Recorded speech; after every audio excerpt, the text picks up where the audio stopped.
I've been in the church for a long time. How come nobody ever told me this? It's just amazing. It seems that there's a lot of Christians out there who are living in bondage, and they just don't realize these things where they can actually be set free from these things. I came to this class because I was in a discipleship class, and then all of a sudden this popped up. I said, hey, that sounds kind of good.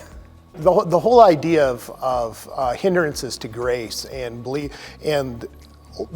being in bondage to the lies that we believe and the flesh patterns that go along with those lies. I've never been told that before, never.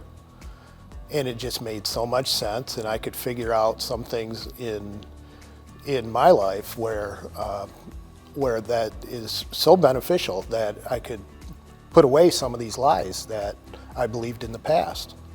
My wife and I have done or been in Christian counseling settings in the past, and they didn't talk about any of this. And I've been able to use some of these things at home with my wife, and just the whole idea of being in bondage to the lies and the flesh patterns that go along with those lies. It would seem like that in other counseling sessions, they were putting Band-Aids on it, but they're never addressing the core issue, which was the lies. That was never addressed, and maybe they didn't know. I don't know. I'm not here to knock on other professionals and the way they do their ministry or their job, but that's the way I felt about it. Teresa's a gifted teacher, and the Holy Spirit has gifted her in order to be able to explain these things in a very practical way. Well, if I could rewind the clock, 20 some years ago, some of these principles I would have used with my kids, because there are some of these principles I completely failed at. I'm sure that there's lies in their lifetime, and I probably was a reason for those, because hey, I made mistakes. So if somebody was reluctant to either go to Life Center and have it, talk with one of the disciplers there, or come to this class, please come. You won't regret it.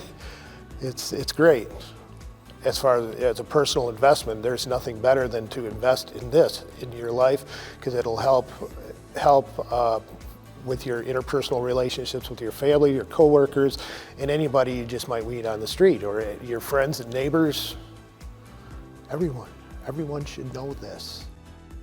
What I would like to do is make these things known to other Christians, where they can live their lives the way Christ intended them to live them, without bondage, in the freedom that Christ died for. Everybody should be part of this.